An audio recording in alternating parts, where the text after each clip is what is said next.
Right. Welcome to this session in January 2021 of the Open Security Summit on the topic of creating a CDR engine standard.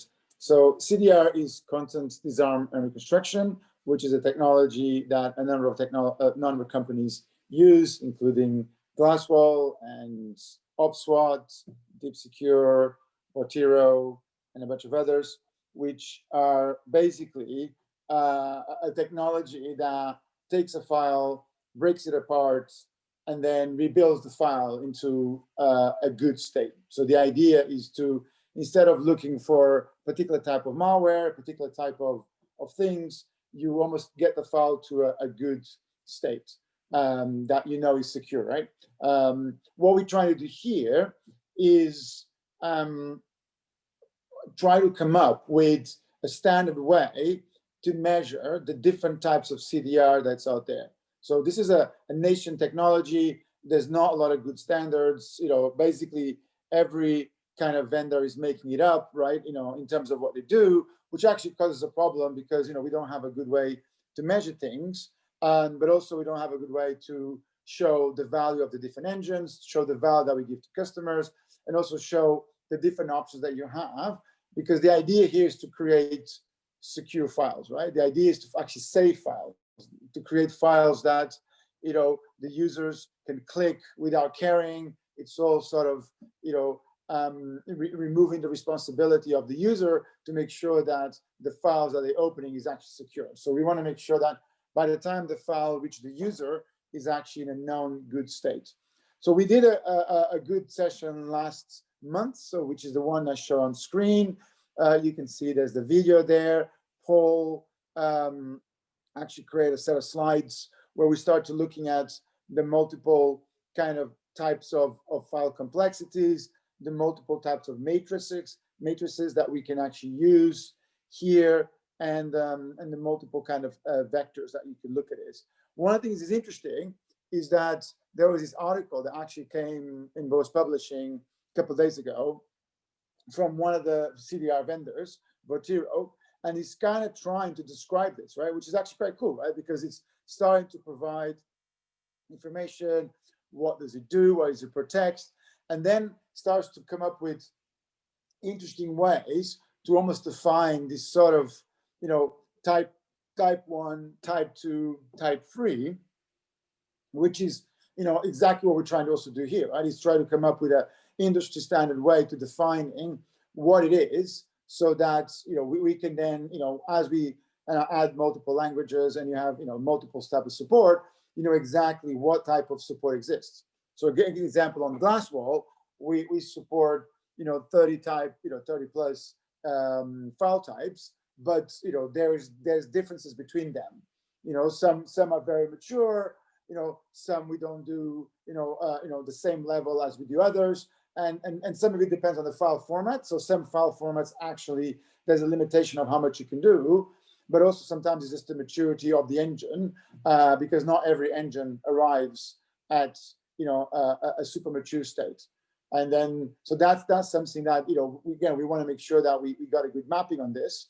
And one of the plans for today, and there's some members of the team here that, can facilitate that conversation, is we kind of wanted to look at a simpler, in addition to kind of having this kind of conversation about this, is to have to look at TIFFs, because TIFFs are one of the images formats, and start to look at what can you do with it, and how would you measure, and how would it fit within this kind of flow. And for that, the idea is to look at a great set of documents that have been published by the NSA, which are called ISGs. And what they are basically a set of really good guidance that basically tells what you should do and what you shouldn't do to create safe files. And in fact, we tried to also do a pass of this last November. And this is actually an example of just the PDF there, but there was a couple of others. If I think correctly, was either this DNG one, most likely. Yeah, this one, where we start to look at, actually parsing the requirements. And do you remember which one was the one we had the JSON file? PNG. Oh, PNG, yeah. And then the idea to actually create, start to also bring some of the requirements into a sort of a structure where we can start to describe exactly what's supposed to do, what are the actions, what you're supposed to do, and kind of how you actually, break it in there, right? And just to reference, this is sort of what an ISG looks like, which is a really great document, right? Published by, as you can see, by the NSA, and it kind of goes into detail about what is a structure, for example, of a file, but then it goes into what you're actually supposed to do with it, right? Which is really cool. So he describes the file structure, which is what you can see here, and then further down you start to look at what you actually are supposed to do, right? So here's an example. You go, there's a construct. They use, let's say, the 4-byte offsets. That's the things they do. And then, there's, for example, information of malicious code that could be embedded. And then you want to go and then here are the actions.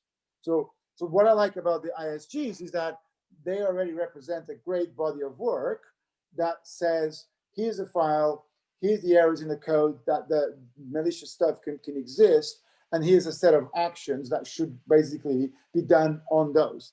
So I feel that regardless if this is 100% correct or needs to be changed or things are missing, it's a great baseline. And in a way, what this gives us is a rational way to arrive at a particular metric, to arrive at a particular sort of conclusion to say, well, this is level 1, level 2, level 3, whatever those levels are. Any questions or comments so far?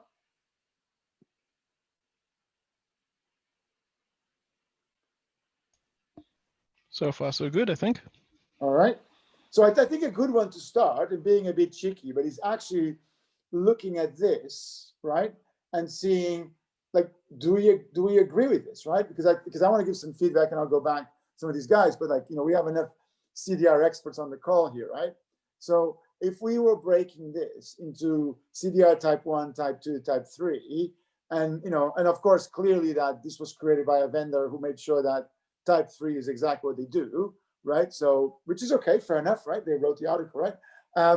But I think as an industry, if we have like type 1, type 2, type 3, type 4, and also this is what sort of Paul was trying to map in here, of thinking about, the multiple, sort of capabilities, right? That you have, like the complexity of simple files, structured files, complex files, etc., and also how that can kind of play in what you can do with a file, because some files are more complex than others, right? So if you look at this, and from a CDR, i.e. content disarm and reconstruction, would you agree that level 1 is, for example, this idea that if you're only doing level 1, what you're doing is you're flattening a file into, for example, a PDF or an image. This is less relevant. Block. So this is almost like an AV requirement, right? Okay, maybe let's start with the first one, right? So would you say that flattening a file is kind of the first layer of a CDR, right? Taking a file that has some usability problems, but has the advantage that it will make it secure, at least, compared to a Word document that has things.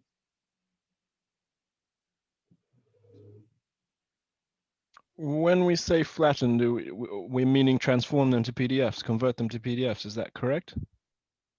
What do we mean by flatten files? And that's actually, I think, is a very good question already, right? What is the definition of flattening, right? Because actually, even within flattening, you could say that when you convert, for example, a Word document to a PDF, there's definitely an element of you almost flatten all of this, but you still have lots of components on it, right? And also, what does flatten from PDF to PDF look like, right? Yep. Because you could, and then I think the interesting question is PDF is quite a feature-rich technology, right? Like we know, right? So should flatten the, image type, almost screenshots, or actually, for example, a quasi-accurate representation of an Office file into a PDF. I think you'd have to do it as, I kind of look at it for this stuff. The only way you can kind of make it safe with that level of stuff is effectively doing screenshots of it. Because as soon as you start taking any objects out of it to kind of flatten it, images and stuff like that, you're transferring risk across. Some items might persist. One of the exercises we carried out in the past was to see if we can obviously insert watermarks or digitally what was security tagging. That's the one.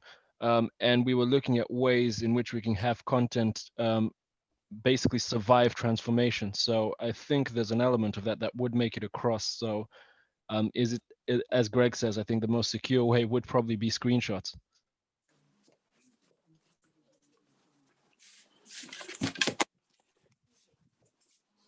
And then if from that point, right, would screenshot be level 1 or level 2?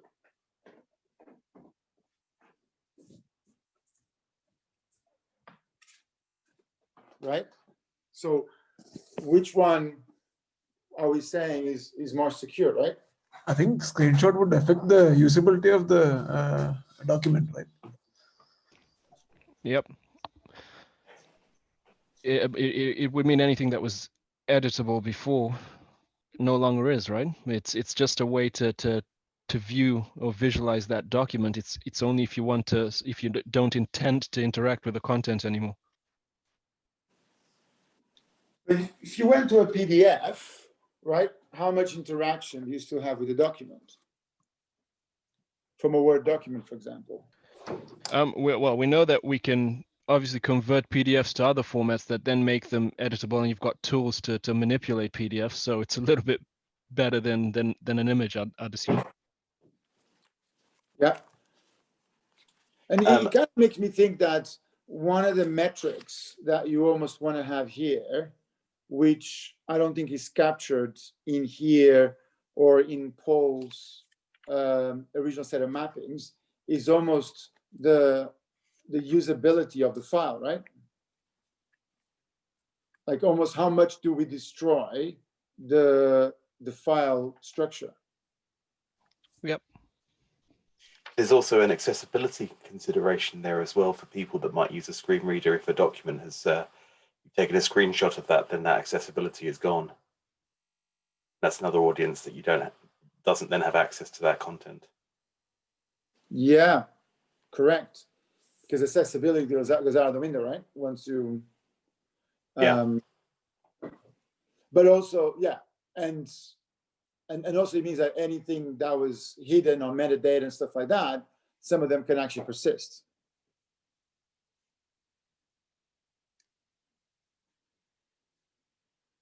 Yeah, so I'm just taking notes here.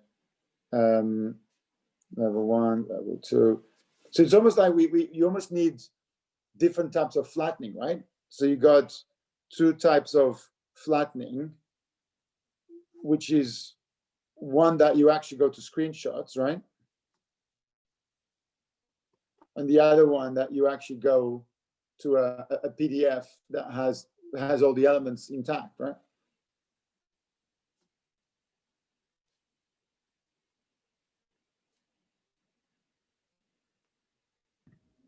So it's almost like, and this is where now it gets interesting, right? Because when we do level 1, level 2, which one goes first? The flatten to images and the flatten to, still a structure that has the components and the bits.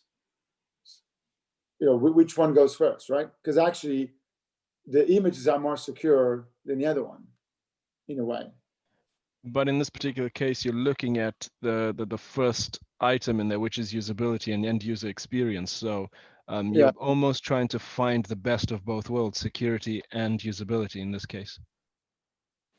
So the less usable would surely lower the rating for it. Yeah, you're right.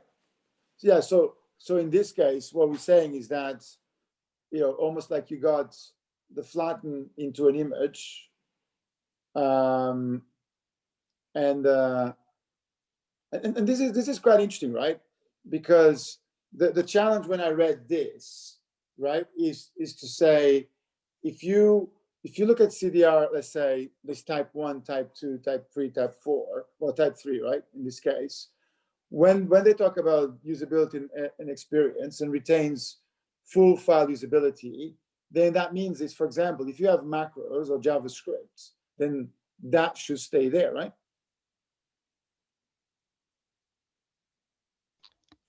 At least you should have the option to keep it there. I'd assume that's what they'd mean there. Well, no, this should imply, right?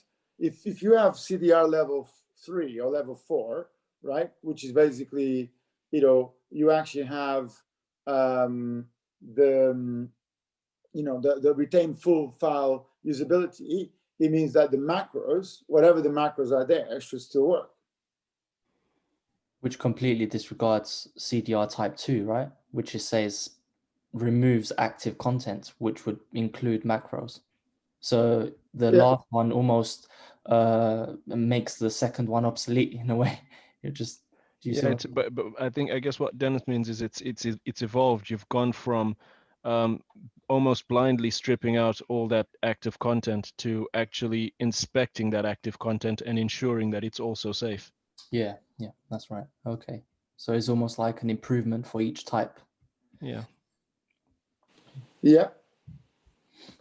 But then, and then it becomes that case of, and then depends on almost how that active content is actually being transformed into, right? Again, do you transform into a known good, or you just check for potential source of badness in the active content? I'd say it shouldn't really matter. It depends on how secure it is at the end of the day. So if you were to detect bad content in a macro and block the file, I'd say that's still fine to be in that category 3, right? Because you've protected someone. Now, I think this is a case whereby you've got good macros in the file, and if you've got type 2, for instance, that CDR type 2, you would remove that, even though it's useful and it's perfectly safe anyway. Whereas if you've got that ability to check it and verify that it's perfectly safe, then and leave it intact, then you qualify for the next category, I'd say. But then, don't you? And this gets interesting, right? Don't you also need a maturity model for how you handle active content?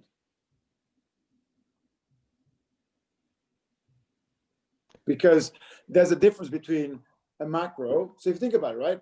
Macros now goes into the realm of executables. Yep. Right? So a macro is now a piece of code, just like an executable or a JavaScript is a piece of code, right?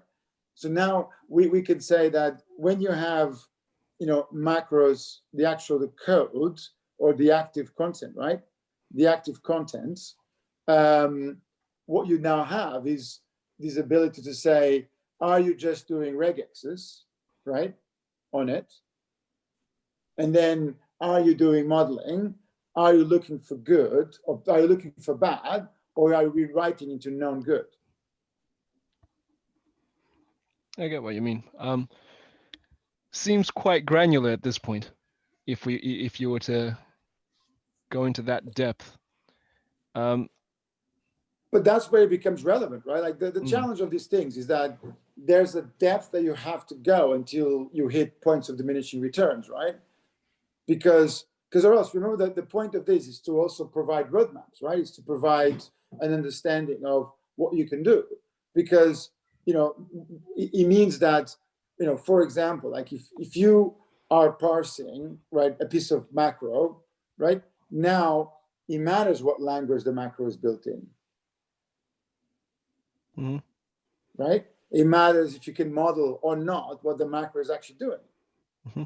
So, and I know for a fact, for example, like if to try to model what JavaScript is doing is not trivial.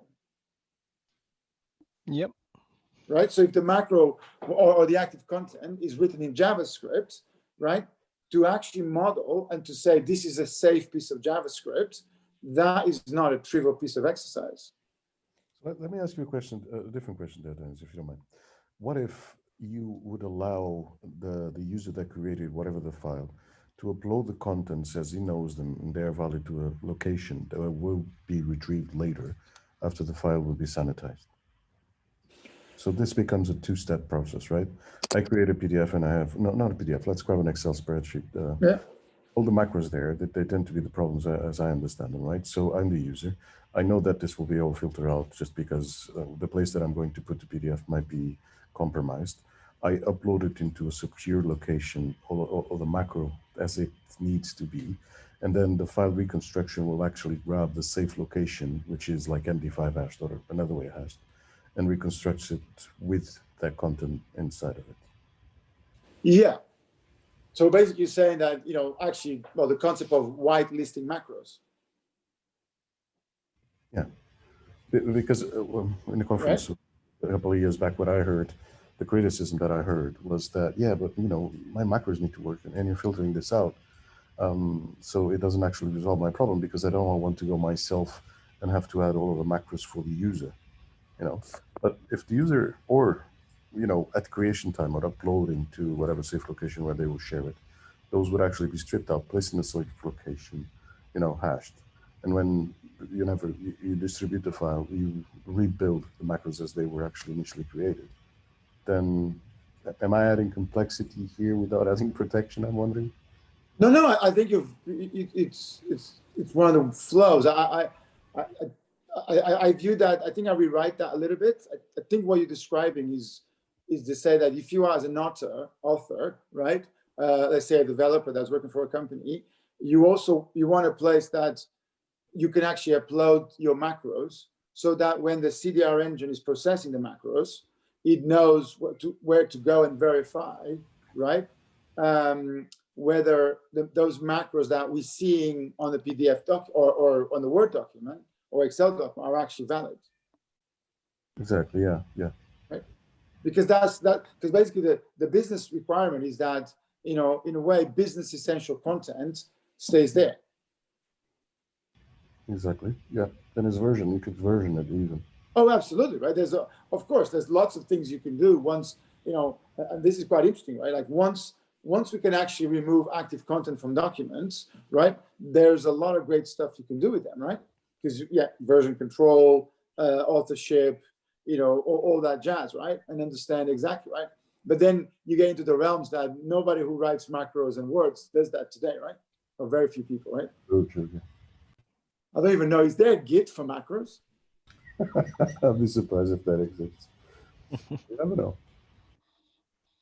But Alvin, do you see why if you don't go into the detail or the level of CDR, because here's an interesting question, right? When we say content, design and reconstruction, right? Then at that moment in time, macros become a content, right? Yep. The reason I say that is because of just looking at the table in front of me. And if you're going to go down to that granularity, you really need a much more complex matrix than what's in front of you. Yeah, but I don't have a problem with that, right? I think we need to create a matrix that makes sense, a matrix that is measurable, and then you start to refactor it, right, into simple, almost like labels and simple metrics. That is what you can measure at the high level, and some of these are going to be kind of a shade, right? It's kind of like you might have 1 to 4, but then within there you actually might have 4.1, 4.2, or whatever that granularity is, right? Or to say that level 4 is when you do all of them, and you're level 3 when you are some of the elements to get to 4. Mm-hmm. But I think that's one of the challenges, and not just here, right? I think one of the challenges with a lot of these industries is how to come up with a metric system that makes sense and is actually usable versus being just a marketing exercise, right? Mm-hmm.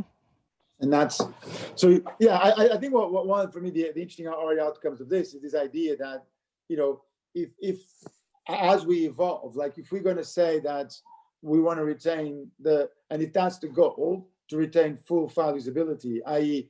in this case, you know, macros, right, or JavaScript or other things have to be there, then you have to go a level deep and saying, actually, how is that actually done for the languages that that particular document supports? Yep.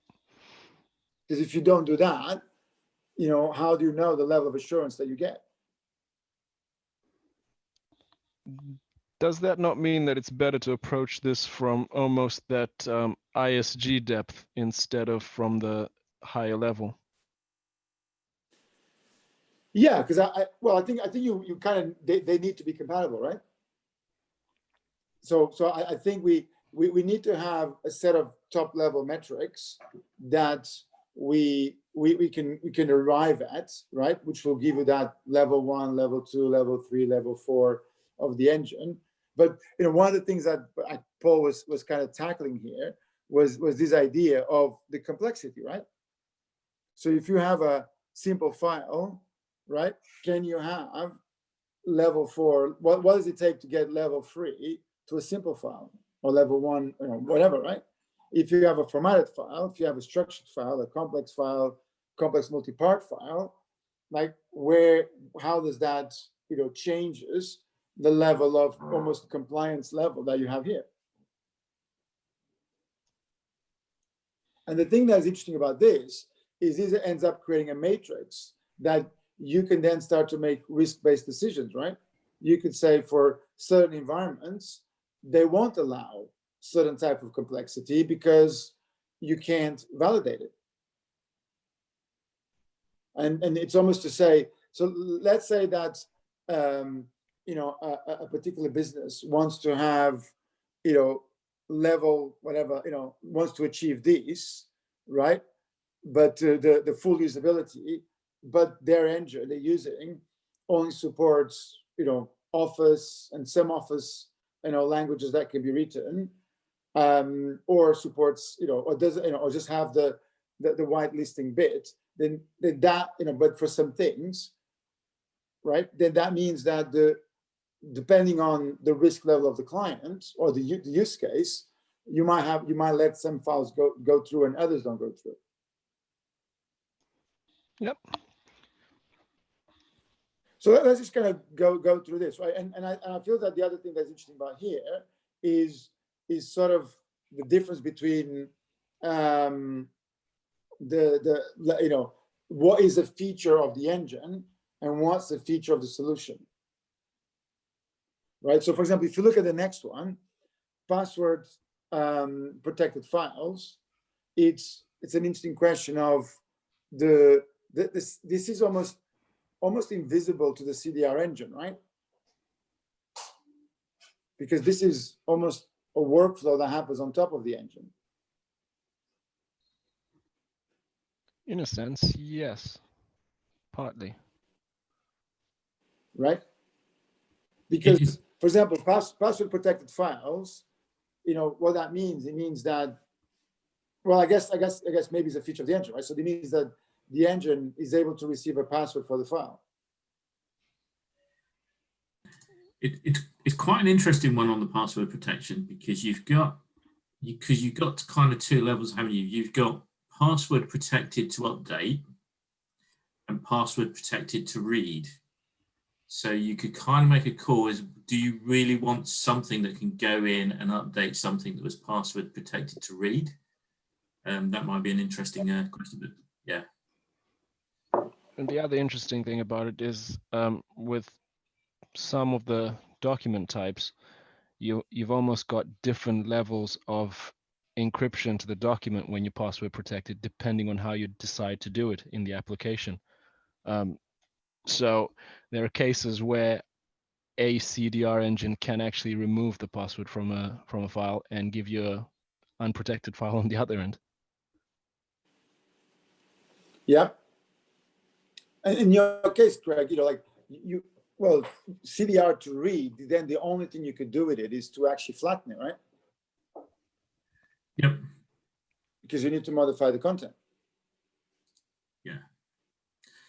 Yeah, it's just, I mean, I know from our perspective, you know, that's why because I think there are potential issues around that. And I suppose it's kind of one of those things that, depending on customer needs, that you might need a bit more, you know, a bit more research on is what the customers really want to happen with that. And you might have to provide some options.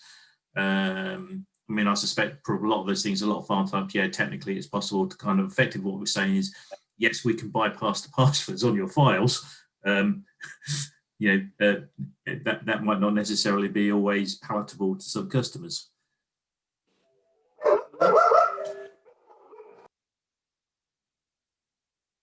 So that's my dog. Barks at everything that moves. Yeah, but then the bottom line is that it's a capability, right? And then, you know, if an engine doesn't support that, it doesn't support it, right? Yep, I'd agree with that. Yeah, and I think I'm kind of inclined to say that we probably need 4 levels, because I think there's a bit of level granularity we have here, and I would probably say that on this case, kind of the level 3 is probably the level where you support these kind of things, right? Or maybe level, you know, where because ultimately this is going to be like one of those maturity sort of models that, you know, you're not going to be probably level 4 at everything, right? You're going to be, you know, it's going to be a variation of some of these things. And now in terms of these items, let's just list the others, because you got password protected, you got zip files. The other one that I know that we dealt with was signed files, right? Yep. So that's the other sort of on that binary. Can you do it, right? And again, I think on signed files, you actually have different levels of capability, right? Which is no, you can, you know, you can strip the file, you can replace the signature, right? Because that was the other option we talked about, right? Mm-hmm. Resigning it. Resigning it, right? Where there's a level of stripping, and then there's a level of re-sign the file, right? And I guess maybe just on that one, right? The re-signing of the file will always going to be the most secure one, right?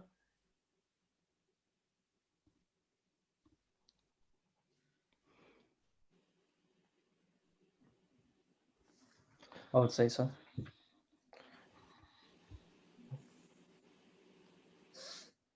Yeah, I'd say so. There's not many other options, I suppose. If you're going to reconstruct the document, that's the only option you've got. It will be the most reassuring one, because for the end user, they would know that the document is secure. So it'll be reassuring. Yeah, because there's no other solution, right? Like, you know, CDR will change the file. Yeah. So, you know, the only on the topic of file signing, you either do nothing, actually you block, right? So here's a question, right? Which one is higher? Sorry, go on, Alan. You've got an option of inspecting the file, and if there is no reconstruction required because you've not identified anything risky, then you can pass through the original. But that's but that's an edge case, right? Yeah, I suppose it depends. It depends. As in most files that you see being processed, the major alterations are probably around metadata. Yeah. The removal of metadata. If you've got an option to kind of leave in the metadata because you're not too concerned about it, then you do actually have the possibility of doing that. Yeah, I get it. So basically saying that if the file, you know, it's almost like then becomes policy, you know, policy based, right? Yep. You know, depends on the policy. You then have, so you could say we have a policy that if the only changes are here, here, here, or the places that we modify is here, here, here, then leave, you know, don't touch the document, right? Yep, and perhaps maybe the descriptions for each one of these types, these categories, should include that. Instead of saying removes active content, it could be gives you the option to remove, block, or do this with it, and define it that way. So I was actually thinking that, just put a note on it, that an interesting metric is the granularity of the policy. Yeah. Right. So if you look at the policy, right, and the levels of the policy, then what you have is, you go from almost, black and white, the allow, disallow, to, basically to, which is kind of like you either allow all macros or you allow all things. And almost at the end, you have a risk-based ML decision, right? Yep.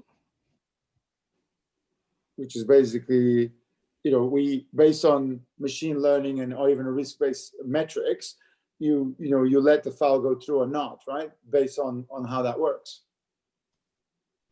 And that's the policy kind of sort of mapping of this. Yep. Mm-hmm. And actually, I was just thinking that, that the thing about also all this is that, when I feel what's interesting is to also define what is the watermark for, a lot of use cases, right? So you might find that 80% of the users, the watermark is going to go, sort of across a particular set of items, right? So you almost can say, these are the items that 80% of the users or 80% of the files or the majority of the use case fall through. And then there's other use cases. If somebody wants more security or more, and then you have that usability versus security kind of balance, right? Mm-hmm. And you might, and then, and that's where I think once you got the matrix, we can start to define where those lines are, right? And which might actually give you to that level 1, level 2, level 3 sort of top level rating of the engine. Yep. Cool. So you got password protected zip files. In terms of those key functionalities, signed files. Any others that you guys think of?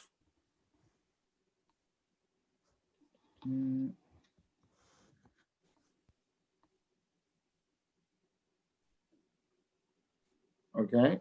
No, And I actually think the other thing that is worth doing here is actually mapping AVs and sandbox into this.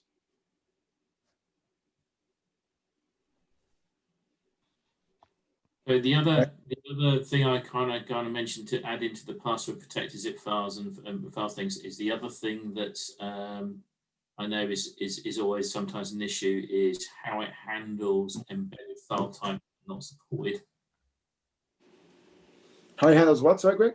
Unsupported file types. Unsupported file types are embedded in the document. Yeah. Oh yeah, unsupported file types, right? Yep.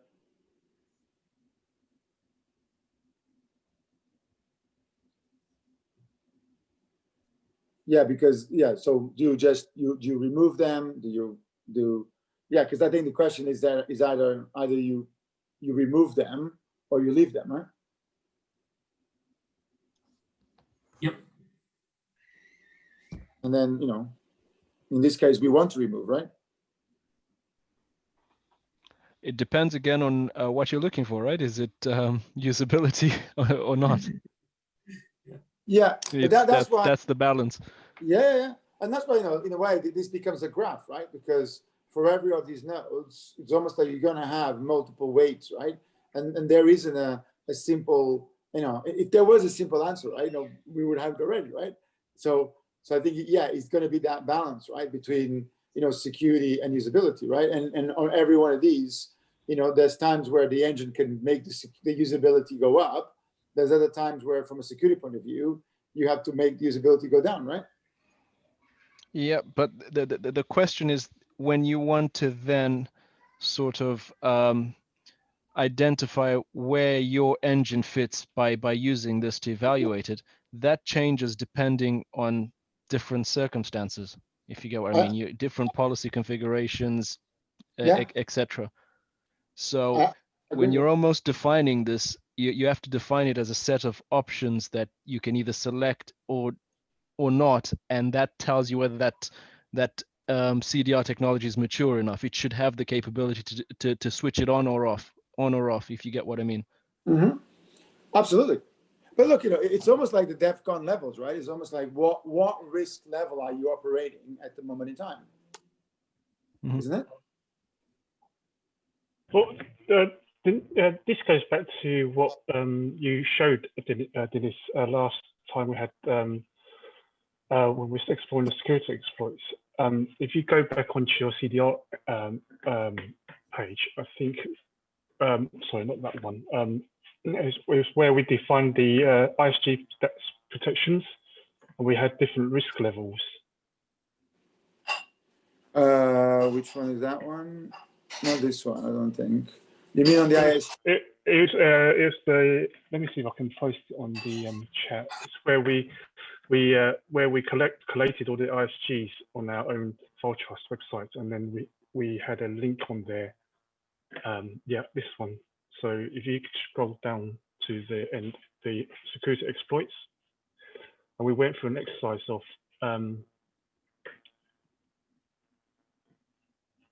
yeah. So which at the bottom, what security exploits? Yeah.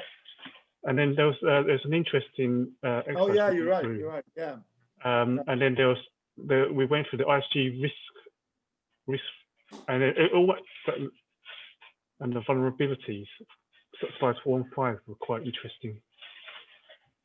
Yeah, well, this one here, right? Or this one? Which one were you thinking? Oh yeah, because slides 3, 4, and 5. It's the crux of it. This slide 3. Slides 4 and 5. Oh, 4 and 5, correct. Yeah, risks. Yeah. Oh, yeah. You're right. Yeah, that balance between non-spec compliant, non-ISG, spec compliant, non-ISG, non-spec. Yeah. That captures it from one perspective, though, which is security, and ignores some of the other quadrants that people would be looking for, like usability, etc. So you almost need the same thing for the other categories as well. Yeah, and then in a way that becomes the formula to calculate the risk of this, right? Yeah, or the maturity even. Or the maturity, right? And then if you actually try to tidy back to these ISG things, right? The quantity of this should give you, in a way, like each of these should have that kind of sort of risk rating, right? Yeah. Yep. Because without that, even if you look at this, right? What's the implication of that versus this, versus that, versus this, right? So some of them might be benign, or some of the others might have massive issues, right? So again, you validate some of these, right? Like what is the risk impact? So when we, for example, start to get to the more of the active content, or the bits that can trigger, data sets and structures, surely they're going to be a lot more risky than others. And actually, I guess the other element is when we're looking at the conversation we're having at the moment, like, for example, if we have like the metadata, right? Well, how deep do you go into, for example, the metadata? Right? Do you just allow, or do you then actually validate what the metadata actually is? Yep. Because that's almost the same metric, and that's why I'm kind of starting to think that I like this idea of redefining what content is, and almost having a formula that, because we have content within content, right? Like a file, the obvious one is a file within a file, an embedded file. That's a content within the content. Yep.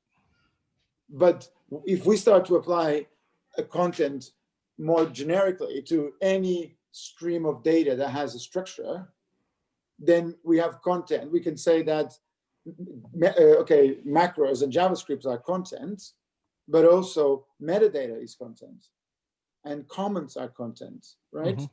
And all that stuff. And then the question is how deep down you go inside of it. Yep. And that kind of allows you to start again, have to see that granularity. And look, the point here is I don't think no engine will be doing all of these all the time, right? In fact, I think even the ISG say that it's a risk-based kind of model, right? Yep.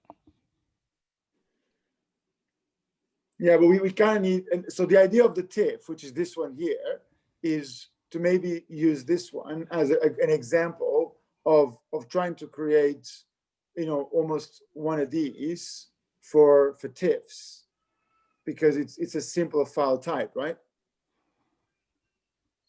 And is this the one that has the geo stuff?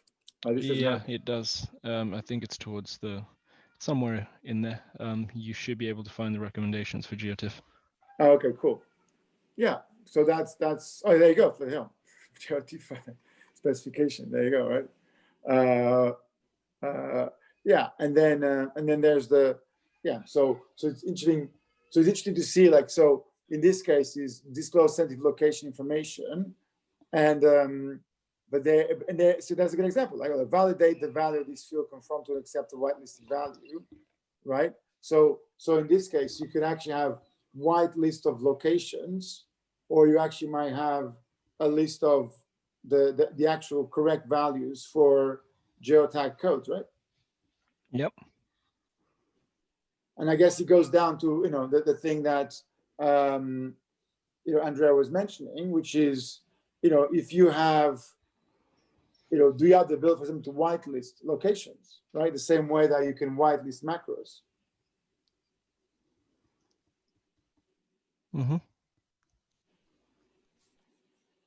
Now, if you go back to this one, so for example, this thing here, block files with known threads, this for me almost feels like an antivirus requirement.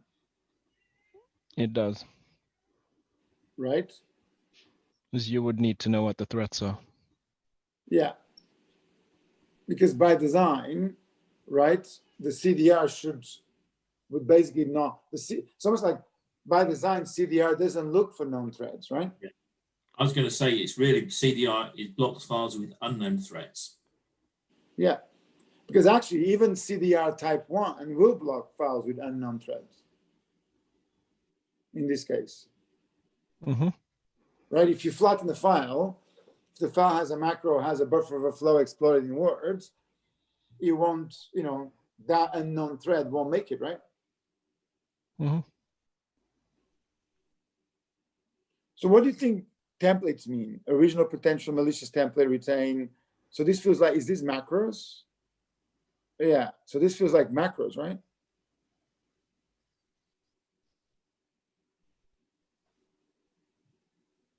Not too sure. I mean, the only thing I can kind of think of it, and it's a very officey type stuff. It's the original template that basically your document's built upon. So it'd be like your PowerPoint template, your Word template that you kind of built your file out that quite often gets saved within the document. So whether it's part of that, but we just kind of look at that as part of the document, I think. So it's kind of, yeah, still not 100% sure. Unless it's talking about revisions of the document, starting from the template and whether they're stored or removed, but that wouldn't be malicious, right? Yeah, that's the part that's a bit confusing. Yeah, and I think here is very interesting because here they go into removes malicious contents, but that's, and I guess that's an interesting definition here, right? Where the moment that it goes into removing malicious, it requires something that makes a call between being malicious or not, right? And that's when the fuzziness level becomes, right? Yep. I suppose maybe using approaches like we do for threat intelligence might be the way to say that although you're performing CDR, you can still identify that was a piece of malicious content that we cleaned out. using historical data almost. Yeah.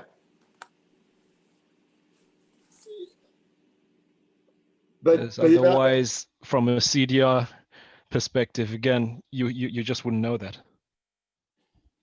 Yeah, and I feel that it's almost like the CDR. What the CDR can do is allow other pieces of technology to do that, right? Yep. It depends, Dennis. If you were to take things back from the sort of ISG approach and moving into that intermediate representation in JSON and having that sort of coverage in there, and your CDR engine reaches out to that to get information, then you've potentially got certain potential exploits tied to specific validations or actions that the engine's taken. And in real time, you'd know whether or not that was potentially a malicious element. Yeah, would that be here? Would that be on a sort of a policy-based decision that allows, almost the policy to be configured dynamically?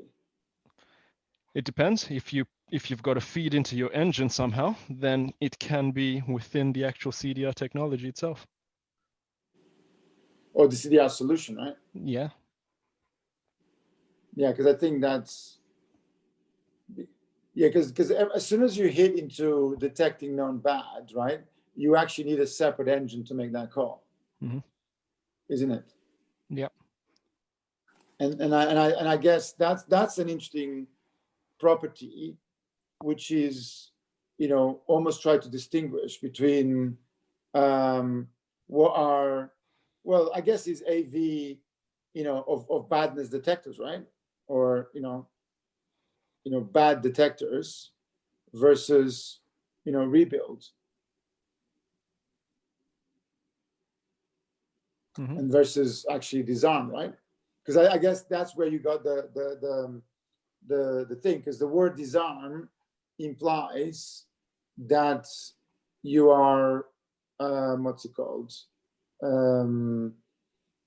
You can disarm something by finding something bad and changing it, right? So disarm doesn't imply, disarming also can imply looking for bad. Yeah. And I guess that's where the line can be, right? The difference between, looking for bad, it's better than not doing it, but it's always better to rebuild into known good. Or whitelist. Do you know what I mean? Yeah. So it's almost like, because the evolution is known bad, whitelist, known good, right? Isn't it? In terms of that evolution. Yeah. So, cool. Well, look, I think we moved the needle a little bit. I think that we need to reach out to these guys, man. I'll send the video to Votiro. Like, if the guys, when they watch this, right, let's continue next month here, right?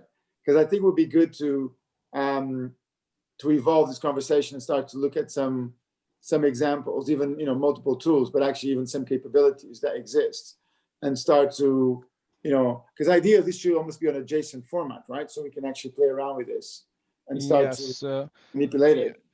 Me and Harry were having a conversation around this. I think it was yesterday or day before yesterday, and I think we've got some thoughts and ideas on how to actually approach it and start making use of it, some practical use of it, and moving that forward.